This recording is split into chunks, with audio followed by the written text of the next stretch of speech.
I don't think nobody crazy as me. I might pull up like ha. Y'all know everybody knows 50K Flames, aka Super Hot. King Charlie, what's up? So now we know me out. Namulat, Namutat, as he says. Everything's fine. Yeah, but I want so now one night to have this conversation about what happened yesterday and today. Actually, I posted on episode 11 or 12 where I talk about the Dark Punch mixtape. I went on the socials and said, as an audience, from an audience perspective, I listen to local music, bro. I love local music. That's why I'll always go and get projects and listen to them, always. But as a listener, I went out there and said the Dark Punch EP is whack. I'm still saying that. I'm not saying it to break down Dark Punch down or whatever, but I feel like we have to be honest with each other, bro. I can't. If I lie to you, then that means I don't care about you or your art. That's why I feel like honesty is the best policy. Exactly, bro. Like, that's why I said what I said, and I'm still saying it, by the way. I stand on what I said. Dark Punch, if you drop an album tomorrow, I'll still go out there and download it. Why? Because I have hopes that you, as an artist, will improve and stuff. But yeah, so now look, it's gonna say, what may you say me out? What's up? Nah, I wanted to focus on you because the guys wanted to know about you and like what is it that you do? What gives you the right to say such about what gives me the right to say such, ne? Yes. Good question, actually. And let me tell you why I feel like I have the right to say this about them. Because I literally take my money out of my pocket. I go and buy airtime, then I buy data. That's money, dog, to download your songs, to download your EPs, your mixtapes, and your albums. So I feel like something like I hate it. dog. That's why I feel like I have a right to complain, because why? That's my money, bro. I spent money on you. So I feel In a like way, it's almost in a way. either way. It's almost like you go to a shop and you see a t-shirt that you like, you buy it tomorrow as a flop on the t-shirt, and you say, you have a right to complain. Like, go back to the store, maybe like him, but whatever. That's why I feel like if we can discuss Nasty C and Aries, so albums like that, like Zulman with Some Power is average, why can't we discuss that about local artists? I feel like local artists have the tendency of feeling too special, like ons Manova, nah, bro. We talk to you in the hopes that you improve as an artist.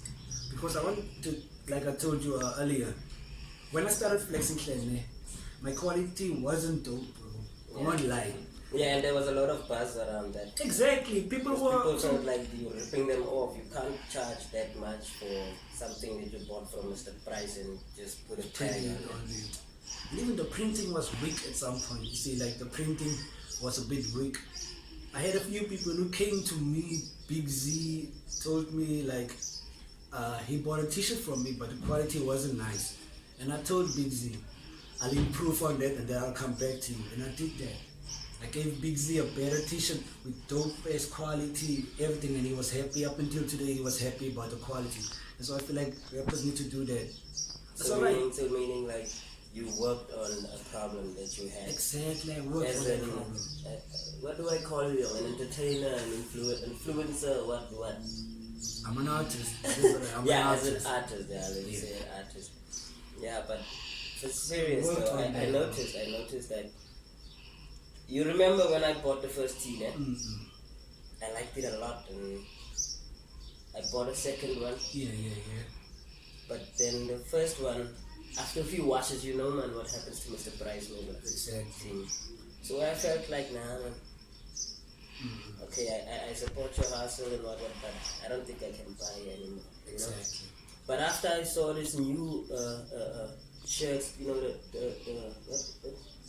the bucket hats. Yeah. Did you see that quality, bro? Like, yeah. Honestly, that's what I feel like. With the first few t-shirts, honestly, I went to Mr. Price, bought the shanties and whatever. Actually, at first my t-shirts were 250. Did you know that? the price of one t-shirt was 250. People complained. I'm like, no, Tommy, you're ripping us off. Like, Mr. Price, that is why. No, Tommy. Why? No, Tommy, we black people, you can't do that. Right? Exactly, they were complaining. Then I came up with another idea, like, let me try another alternative or another way. And I came back. Now my t-shirts are 180. They complained about the quality, and I improved on that too. That's why I always make this example of JR the Toxic. Do y'all remember who was JR's the music back in the day? Papilelo's a hit, but his verses, this is for the mothers, not the fathers, because they're watching porn. I mean, like, that's whack, and that's... I went to JR, I told JR, I even told JR on the YouTube channel. JR told me Kuti is improving and working on that. Then JR came back with a dope EP. Good Kid EP, I love it. That's why I say JR improved. He talked bad about his music when he went and worked on that. And honestly, I feel like there's some good in what you're doing, but honestly, we're being honest. We're being honest, bro. Being honest. I agree with what the artists are saying about your approach. Yeah. Because if you're going to tell someone to improve on his art or something like that, you can't make a joke of it. You know? Like, we all watch Idols. Yeah. The way the judges on Idols, like, judge the contestants can be harsh sometimes. So much so that you can feel like that guy is done with singing now. He's never gonna sing again. You know, someone comes into the show and says like, I've been singing since I was what, I used to be in the church, you know. Then after the performance, the judges make a joke of the guy, and then you can feel like, they say shit like, I'm never coming here again, you know. I feel like you need to work on your approach though. The approach. Because like maybe, I don't know. Maybe if you guys have stopped writing altogether. You know. Writing music. Yeah. And it might be a good thing though. It might be a good thing. Maybe music wasn't for you. Yeah. That's what I also wanted to say. Sometimes. But one thing I like about you is you very, very persistent. You go for what you go for, and you keep going. Like, you remember you pitched the this annual show that you had. The fashion thing. Yeah. You pitched it to me before you even did it. Yeah. And like I felt, nah man, who still does that? Who would go there? You know? And you went through with it. It had its ups and downs, but you went through with it. And in an effort to improve as an artist and to better yourself, you know. Exactly. That's why I also want to mention something about the show. Did you know that show was very expensive and I didn't really make a profit from it? But the reason why I went through it was actually to prove people that I can do this. Yeah. That's why I also shot the documentary this year, to prove to the people who I can do it. And I feel like that's what artists need to do. That's why I say JR did a nice thing. JR came back and proved to me you can do better. Yeah. That's why I feel like we have to be harsh on people sometimes. Yeah, but don't be brutal. Don't be. I hear you. You know, like take the next guy's feelings into consideration. We are not all the same. Like you know, some guy you give him a slap, like and he'll fight back. Another guy, you give him a slap, he'll go cry in a corner. You know, you go cry in a corner like. Yeah, I hear you. You know. I hear you. Yeah, we're not all the same. So you need to work on that. I'll work on that. You really need to work on that. Coming from me, honestly, I'll do that. And like I said in this episode, actually mean no harm to artists, but I feel like I have the right to call out bullshit, bro.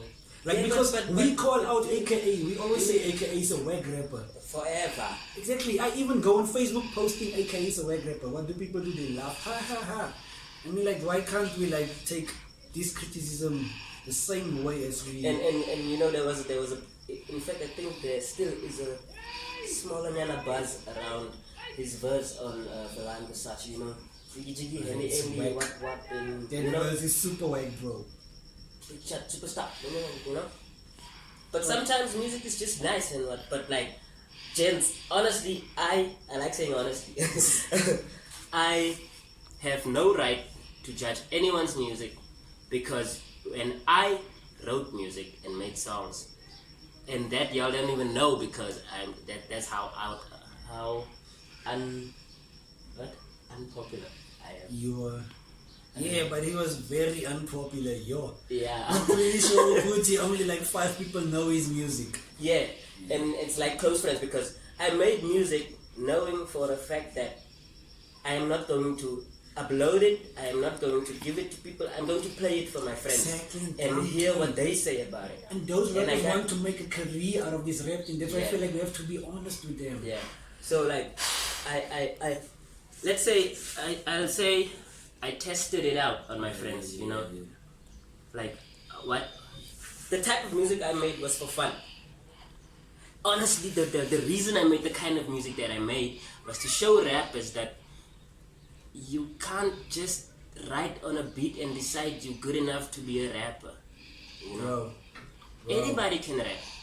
Anybody can rhyme. Let me say that, because if I say anybody can rap, next thing you know, But the rap they're going to be comments about you don't even know what rap is. You don't even know what a bar is. You know, which is true. I'm not that into it. I just tend to take a pen, but with Let's cut this. a new pen. But, Yeah, but- the point of This episode was like, people complain that I was too harsh. Yeah. And I'll work on that. Honestly, I'll work on that. Yeah. you've been hurt, gents. You've been hurt. My bra's gonna work on that. Yeah. He's gonna work on that. Thank you very much. Shout out everybody, bro. Shout out Doc Punch. Shout out Kenneth Sweet. Shout out Mandela. Shout out United Records, their record label. Salute.